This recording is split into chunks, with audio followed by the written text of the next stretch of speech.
Hi everyone, welcome back to Noble Ayurveda channel. मैं doctor Mahesh Kumar और आज अपन बात करेंगे एक बहुत ही इम्पोर्टेंट टॉपिक पर। दोस्तों, अभी अक्टूबर का महीना चल रहा है। जैसे जैसे बारिश का मौसम जाने लगा है, सर्दी का मौसम आना शुरू हो गया है और फीवर के केस बहुत ज़्यादा देखने को मिल रहे हैं, जिनमें एक है डेंगू फीवर यानी डेंगू बुखार। ये एक ऐसा वायरल बुखार है जो हर साल लाखों लोगों को प्रभावित करता है और इसके मरीज घबरा जाते हैं। तो दोस्तों, घबराने की कोई आवश्यकता नहीं है। आज हम जानेंगे डेंगू बुखार के क्या क्या कारण होते हैं, क्या लक्षण होते हैं जिनसे पता चले कि डेंगू बुखार हुआ है, और जानेंगे कि घर पर कैसे ठीक कर सकते हैं। आयुर्वेद के दृष्टिकोण से क्या क्या सेवन किया जा सकता है जो डेंगू को ठीक करने में हेल्पफुल रहेंगे, और अंत में उन सावधानियों के बारे में भी चर्चा करेंगे जिनको अगर रखा जाए तो डेंगू बुखार होने से बचा जा सकता है। वीडियो के अंत तक मेरे साथ बने रहिए। दोस्तों, इन सभी टॉपिक्स पर फर्दर आगे जानेंगे ही, उससे पहले आप चैनल पर अगर नए हैं तो चैनल को सब्सक्राइब कर लीजिए। नोटिफिकेशन के लिए बेल आइकन को भी प्रेस कर लीजिए ताकि न्यू अपडेट्स आपको समय पर मिलती रहें। तो चलिए दोस्तों, बिना देरी किए आगे बढ़ते हैं और सबसे पहले जानते हैं डेंगू के कॉजेज यानी कारण क्या क्या है। डेंगू वायरल बुखार यानी वायरस के द्वारा होता है। एडीज मच्छर, जिसे कॉमनली टाइगर मॉस्किटो भी कहा जाता है, यह मच्छर दिन में और खासकर सुबह और शाम के समय काटता है क्योंकि उस समय यह ज्यादा एक्टिव होता है।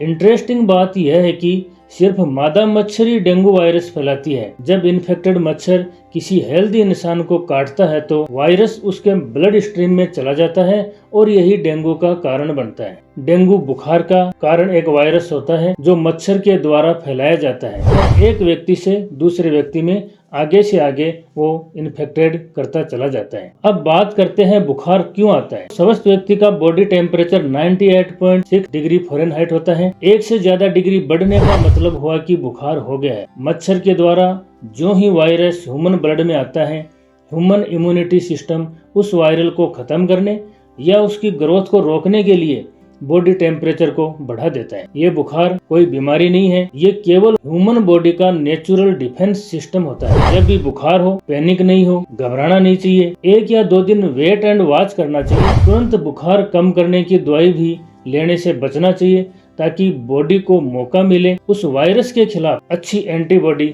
बनाने का। अब बात करते हैं सिम्टम्स की, यानी कैसे पहचाने कि आपको डेंगू हुआ है। डेंगू के शुरुआती लक्षणों में तेज बुखार आती है, 104 डिग्री फ़ारेनहाइट तक भी हो जाता है। खासकर माथे पे दर्द होता है, आंखों के पीछे दर्द महसूस होता है और मांसपेशियों और जोड़ों में तेज दर्द शामिल होते हैं। इसे हम ब्रेक बोन फीवर भी कहते हैं क्योंकि दर्द इतना तेज होता है कि हड्डियां टूटने जैसा महसूस होता है। साथ ही स्किन पर रेशेज आना यानी चकत्ते होना, नोजिया, वोमिटिंग और फैटिग भी इसके कॉमन साइंस होते हैं। कुछ केसेज में डेंगू सीवियर रूप ले सकता है जिसे हम डेंगू हेमरेजिक फीवर कहते हैं। इसमें प्लेटलेट्स काफी कम हो जाती हैं जिससे इंटरनल ब्लीडिंग और शॉक का खतरा बढ़ जाता है। शरीर पर नीले या काले रंग के चकत्ते बढ़ने लग जाते हैं, नाक और मसूड़ों से खून आना शुरू हो जाता है।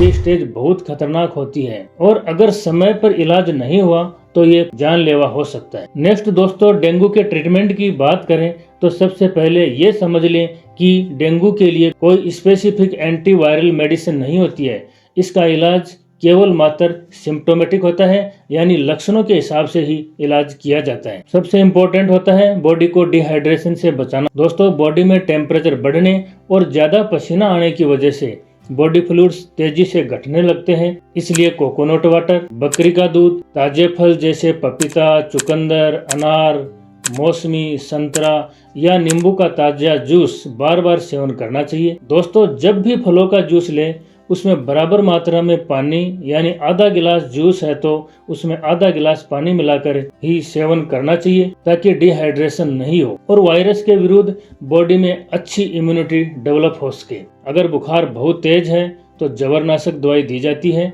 या गुनगुने पानी में टॉवल भिगाकर उससे माथे पर, हाथ और पैरों पर वेट कंप्रेशन दिया जाता है जिससे बुखार कम होने में हेल्प मिलती है। Next, diet management.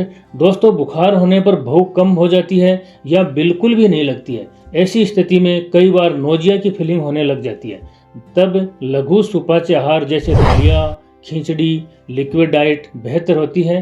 साथ में वेज सूप या फलों का ताज़ा जूस लें जिनसे इम्यूनिटी बूस्ट होती है। पिज्ज़ा, बर्गर, तेज मिर्च मसाले, गरिष्ठ आहार, कार्बोनेटेड कोल्ड ड्रिंक्स, चाय, अल्कोहल का सेवन करने से बचना चाहिए। और सबसे ज़्यादा जरूरी है स्ट्रेस फ्री रहने के लिए योग, ध्यान नियमित रूप से प्रतिदिन सुबह और शाम जरूर करने चाहिए। डेंगू फीवर में इम्यूनिटी को बढ़ाने के लिए तुलसी के पत्तों को एंटीवायरल गुण की प्रॉपर्टी का होने की वजह से तुलसी की चाय का सेवन किया जा सकता है। तुलसी की चाय बनाने के लिए 2 से 3 पत्ते पानी में उबाल करके उसका सेवन किया जा सकता है।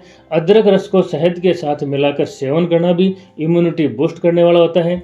पपीते के पत्तों का जूस 5 से 10 ml सुबह शाम सेवन करने से यह प्लेटलेट बढ़ाने में मदद करता है और आयुर्वेद में इसे अत्यधिक लाभकारी माना जाता है। गिलोय के स्टेम का रस भी इम्यूनिटी बढ़ाने वाला होता है। दोस्तों, अब ध्यान रखनी है कि इनमें से 1 या 2 टिप का प्रयोग अपनी डिजीज के अनुसार करें, सभी का सेवन नहीं करना है। अगर 2 या 3 दिन बाद भी बुखार नहीं उतर रहा हो तो नजदीकी डॉक्टर से परामर्श ले लेना चाहिए। कई बार सीवियर केस में जहां प्लेटलेट्स काफी लो हो जाते हैं वहां प्लेटलेट ट्रांसफ्यूजन की जरूरत पड़ सकती है। दोस्तों, अब बात करते हैं नेक्स्ट डेंगू से बचाव के लिए क्या क्या सावधानी रखनी चाहिए ताकि डेंगू हो ही नहीं। दोस्तों, बताया गया है prevention is better than cure. यह डेंगू के केस में बिल्कुल सही साबित होता है। अगर आप प्रिकॉशन लें तो इस बीमारी से पूरी तरह से बच सकते हैं। सबसे पहले मच्छरों से बचाव सबसे जरूरी है। मच्छरों से बचने के लिए इंसेक्ट रिपेलेंट का इस्तेमाल करें या घर में मच्छरदानी का प्रयोग करें, स्पेशली सोते वक्त। अगर घर के आसपास स्टेगनेंट वाटर जमा है तो उसको हटाएं। फ्लावर्स, पॉट, बकेट, कूलर का पानी रेगुलरली बदलते रहें। फॉगिंग भी एक अच्छा तरीका है मच्छरों को दूर रखने का। लोकल अथॉरिटीज से रिक्वेस्ट करें कि आपके एरिया में फॉगिंग करवाएं। घर के विंडोज और डोर्स पर मेश लगवाएं ताकि मच्छर घर के अंदर ना आ सके।